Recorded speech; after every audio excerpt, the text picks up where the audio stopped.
Endi men doktorga olib chiqqanim, tomog'i qizarib, yiringlab ketibdi. Shamollagan. Qancha Issig'i bo'ldi ham bor edi. shamollagan? 1 oy bo'ldi. Bu licheniyani qachon yozdirdingiz, Число? Chesmasligimda o'sha 1 oycha bo'lib qoldi.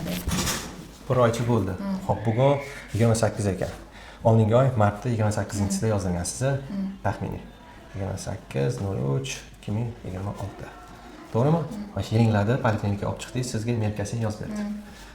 Merkasinni necha kun? 5 kun 5 olibsiz. kun oldi, 5 kun olgandan keyin, Merkasin tugagandan keyin yana olib chiqdim, dorilar licheni tugadi deb olib chiqdim. O'sha kuni keyin yana isitmalashni boshladi. Ha, o'sha Merkasin boshlaganingiz yana shamolladi, issig'i chiqdi. Uni olib bordingiz Merkasindan keyin issig'i tushdimi? Merkasindan keyin bitta olishni o'zida issig'i tushdi. Holati yaxshilandi. Yaxshilandi, yaxshi yurdi. Ukol tugagandan keyin 5 kundan keyin tugadi. Tugagandan keyin yana doktorga olib chiqsam, Issig'i chiqdi. yana kech paytga issig'i chiqdi. Keyin 39-40 bo'lib ketdi. Keyin Yana keyin ertasiga olib chiqdim.